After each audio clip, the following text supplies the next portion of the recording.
1, 2, 3, 4, 5, 6, 7, 8, 9, 10, 11।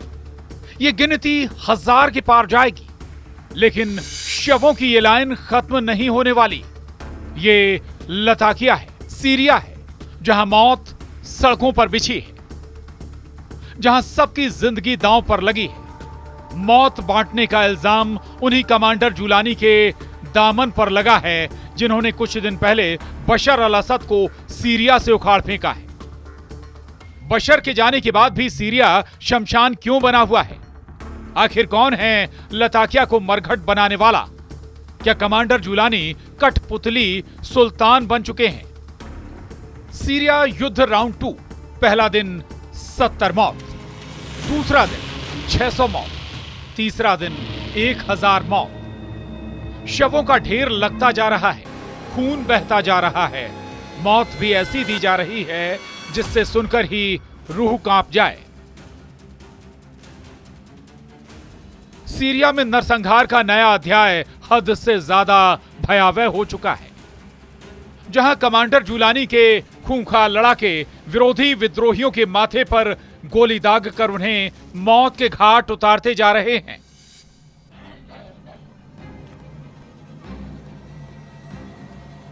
तीन दिन पहले शुरू हुआ सबसे खौफनाक युद्ध अब इस कदर खूनी हो चुका है कि अंकारा से व्हाइट हाउस तक खलबली मच गई। मॉस्को में पुतिन को भी सीरिया के अपडेट डरा रहे हैं। तेल अवीव में नेतन्याहू की नजरें अब दमिश्क से होने वाले ऐलान पर टिकी हैं। जुलानी ने भीषण मारकाट मचा रखी है। एर्दोआन इस बारूदी टकराव में जुलानी को सपोर्ट कर रहे हैं। तुर्की ने कमांडर जुलानी की पीठ थपथपाकर सिविल वॉर को महायुद्ध में तब्दील कर दिया है। सीरिया के शिया सुन्नी युद्ध में पूरे मुल्क के जलाने की ब्लूप्रिंट अंकारा में लिखी जा चुकी है, जिसके एक एक ऑर्डर को कमांडर जुलानी मानते जा रहे हैं। लेकिन यह लड़ाई जिस मोड़ पर आ पहुंची है, वहां कोई इसे नजरअंदाज करने की भूल नहीं कर सकता। सीरिया के जबलेह से सामने आए दृश्य महाशक्तियों को डराने लगे। जुलानी के फाइटर्स ने जबलेह को जला दिया है। 3 दिन की लड़ाई में जबलेह के मकानों की दीवारें गोलियों से छलनी हो चुकी हैं। गलियों में जहां तहां फूंक चुकी गाड़ियां पड़ी हैं। घरों के भीतर घुसकर अलावी समुदाय के लोगों को चुन चुन कर गोली दागने के आरोप लगाए जा रहे हैं। जबलेह में कब किसे मौत के घाट उतार दिया जाए, इसका किसी को पता नहीं। HTS लड़ाकों पर आम लोगों को सिर्फ विद्रोही होने के शक पर गोलियों से भून देने के आरोप लग रहे हैं। इमाद बेतार नाम के इस लड़के के पिता के साथ जो हुआ वो खुद सुनिए। मृतक के बेटे ने बताया, मेरे पिता एक टैक्सी कंपनी में थे और उन्हें दमिश्क जाने का आदेश मिला था। वो काम पर गए थे और जब वो दोपहर को वापस आए तो उनकी हत्या कर दी गई।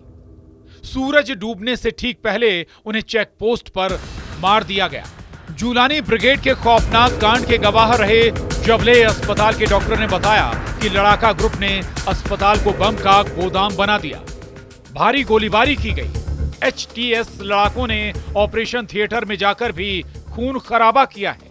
आला हमदा जो डॉक्टर हैं, उन्होंने बताया, हम डॉक्टरों को अस्पताल में अलग कर दिया। गलियारे बम से भरे पड़े हैं। अस्पताल में शीशे टूटे हुए हैं। वो ऑपरेशन रूम में घुस गए और हमें नहीं पता कि उन्होंने क्या किया। हालात बहुत ही खराब हैं। जैसे जैसे जुलानी ब्रिगेड लताकिया और जबलेह में हावी हो रही है, मौत का आंकड़ा बढ़ता जा रहा है। British Syrian observatory for human rights ने जानकारी दी है कि अब तक 745 आम नागरिक मारे गए हैं, जिनमें से ज्यादातर लोगों को काफी करीब से गोली मारी गई है। इसके अलावा 125 सरकारी सुरक्षा बल के सदस्यों की मौत हुई। पूर्व राष्ट्रपति बशर अल असद समर्थक लड़ाका ग्रुप के 148 फाइटर मारे गए हैं। रिपोर्ट में कहा गया है कि लताकिया शहर के आसपास के बड़े इलाकों में बिजली और पीने का पानी काट दिया गया है। मतलब जो गोली से बचेंगे वो भूख प्यास से तड़प तड़प कर मर जाएंगे।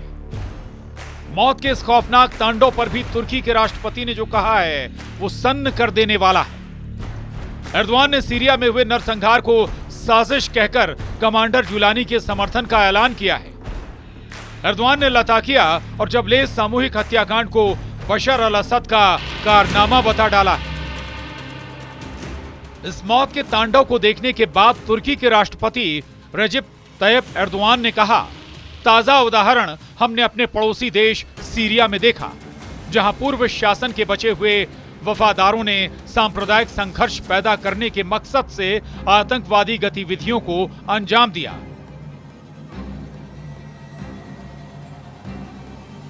बशर अल असद सीरिया से दूर रूस में है। बशर अल असद समर्थक मुट्ठी भर हैं। बावजूद इसके सीरिया में इतना बड़ा कोहराम मचा हुआ है। समझना मुश्किल नहीं कि जो चल रहा है वो सिर्फ कमांडर जुलानी के बस की बात नहीं। एसोसिएट प्रेस की रिपोर्ट के मुताबिक सीरिया के बनियास में बर्बरता की सारी हदें पार हो चुकी हैं। बनियास के निवासियों ने समाचार एजेंसी एपी को बताया है कि सड़कों पर शव बिखरे पड़े हैं। घरों और इमारतों पर लोगों के शव लावारिस पड़े हैं। शवों को दफनाने वाला कोई नहीं है। एक चश्मदीद ने दावा किया है कि जुलानी के बंदूकधारी लोगों को शवों को दफनाने से रोक रहे हैं। चश्मदीद के मुताबिक उसके पड़ोस में कम से कम 20 लोग मारे गए हैं और वो सभी अलावी समुदाय से ताल्लुक रखते हैं। ये लड़ाई की शुरुआत भर है। सीरिया रक्षा मंत्रालय प्रवक्ता ने ऐलान किया है कि अलावी फाइटर्स के खात्मे तक मिलिट्री ऑपरेशंस जारी रहेंगे। सीरिया के रक्षा मंत्रालय प्रवक्ता का कहना है, पराजित शासन के बचे हुए लोगों और उनके भागते हुए अधिकारियों के खिलाफ हमारा संदेश स्पष्ट और साफ है। अगर आप वापस लौटेंगे तो हम भी वापस लौटेंगे और आप अपने सामने ऐसे लोगों को पाएंगे जो पीछे हटना नहीं जानते और जो उन लोगों पर दया नहीं करेंगे जिनके हाथ निर्दोषों के खून से रंगे हैं।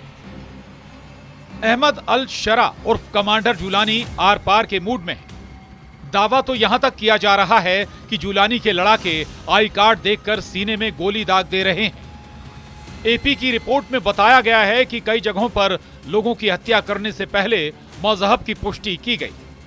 आईडी कार्ड की जांच के बाद गोली मारने तक ही अटैक नहीं रुका। अलावी लोगों के मकानों की तस्दीक कर उन्हें आग के हवाले किया गया। जाहिर है ये कोई युद्ध नहीं, ये सीधे सीधे नरसंहार है, मगर तुर्की इसे कुछ और ही साबित करने में जुटा है। एर्दोआन ने धमकी दी है कि ये इजराइल करवा रहा है। अगर जुलानी के खिलाफ कोई भी आवाज उठेगी उसे तुर्की बंद कर देगा। जिस पर तुर्की के राष्ट्रपति रजिब तय्यब एर्दोआन ने कहा कि अलावी की आत्मा को भड़काकर राजनीति में शामिल करने की कोशिश करना हमारे आंतरिक मोर्चे को हिलाने का मकसद है। एक ऐसा प्रयास जिसके लिए विशेष रूस से नरसंहार करने वाले हत्यारों से मदद मांगना असल में उपनिवेशवाद है। तुर्की के हौसले बुलंद हैं। एर्दोआन ने अब तक जो चाहा है वही सीरिया में हुआ है। कुर्द लड़ाकों ने भी एर्दोआन के आगे सरेंडर कर दिया है। कमांडर जुलानी की सरकार ने कुर्द फाइटर्स की सीरियाई डेमोक्रेटिक फोर्सेस का अपनी सेना में विलय कर लिया है। समझौते पर हस्ताक्षर अहमद अल शरा और एसडीएफ कमांडर मजलूम आबदी ने किया है। अमेरिका का समर्थक कहे जाने वाले एसडीएफ का उत्तरी सीरिया में तुर्की समर्थित फाइटर ग्रुप से कई साल तक युद्ध चला था। सीरियाई डेमोक्रेटिक फोर्सेस ने ट्रंप के अचानक यूएस फोर्स को सीरिया से वापस बुलाने के जोखिम को देखते हुए घुटने टेक दिए। कुर्द फोर्स का सरेंडर तुर्की के लिए ऐतिहासिक कामयाबी मानी जा रही है। एर्दोआन भी इसी वजह से इजराइल तक को धमकाने लगे हैं। मगर जो विद्रोह कमांडर जुलानी के खिलाफ फटा है उसे हल्के में लेना तुर्की को बहुत नुकसानदेह साबित हो सकता है। इसलिए ही तुर्की के राष्ट्रपति इस्लामी एकता का नारा भी अलाप रहे हैं, जिस पर तुर्की के राष्ट्रपति रजिब तय्यब एर्दोआन ने कहा, जैसा कि हम कहते हैं कि सभी के लिए शांति और सभी के लिए स्थिरता, इस्लामी भूगोल की अस्थिरता से लाभ उठाने वाले शक्तिशाली समूह चुप नहीं बैठते हैं। तुर्की हाल की तिकड़म से भले ही सीरिया में कंट्रोल बढ़ाता जा रहा है, लेकिन एक बात का पता एर्दोआन को अच्छी तरह से है कि सीरिया में लड़ाई आसान नहीं। अलावी समुदाय के कत्लेआम से अलर्ट होकर ड्रुज फाइटर्स ने भी मोर्चा खोल दिया है। ड्रुज मिलिशिया सीरिया के दक्षिणी स्वेदा में युद्ध के लिए रेडी होने का ऐलान कर रहे हैं। शिया मुसलमानों का यह लड़ाका ग्रुप लेबनान और इजराइल तक बसा हुआ है। ड्रुज मिलिशिया अबू अली का कहना है, यहाँ के क्षेत्र में हमने स्थानीय गुटों के साथ साथ क्षेत्रीय और सामाजिक समर्थन के साथ मिलकर खुद शुरू किया। भले ही ये आर्थिक रूप से विपन्न क्षेत्र है, लेकिन उन्होंने बिना किसी अंतर्राष्ट्रीय समर्थन या किसी बाहरी पक्ष की अपनी उपलब्ध क्षमताओं के साथ इस क्षेत्र की रक्षा के लिए खुद को समर्पित कर दिया। उन्होंने ऐसा इसलिए किया ताकि वो इस क्षेत्र में सुरक्षा और संरक्षा बनाए रख सकें। सीरिया में एक दो फाइटर ग्रुप नहीं जिन्हें काबू में करके युद्ध को जीता हुआ मान लिया जाए। लड़ाका ग्रुप से भी बड़ी टेंशन सीरिया में महाशक्तियों के इंटरेस्ट का है। अमेरिका और रूस जैसे मोस्ट पावरफुल देश सीरिया वॉर में सेना उतार चुके हैं। प्रेसिडेंट पुतिन का तो सीरिया में अच्छा खासा दखल है। रूस ने सीरिया में बशर अल असद के समर्थन में अपनी सेना तक उतारी थी। रूस के सैन्य अड्डे अब भी सीरिया में हैं। रूस के हथियारों की तैनाती को लेकर अब भी कुछ साफ नहीं है। मतलब ये कि जिस समय पुतिन ने बशर अल असद को सपोर्ट का ऐलान किया, वहीं से सारी बाजी पलट सकती है। फिलहाल पुतिन यूक्रेन युद्ध में बिजी हैं, लेकिन जल्द ही यूक्रेन युद्ध को खत्म करने की उनकी कोशिश है। जैसे ही यूक्रेन मोर्चे से पुतिन को फुर्सत मिलेगी, सीरिया फ्रंट पर वो एक्टिव हो सकते हैं। सिर्फ पुतिन ही नहीं, ईरान जैसा पावरफुल देश भी सीरिया में बशर अल असद की वापसी का पक्षधर है। ईरान ने सीरिया की हर हलचल पर अपनी प्रतिक्रिया दी। 3 दिन से चल रहे खूनी खेल पर भी ईरान ने कमांडर जुलानी को लताड़ लगाई।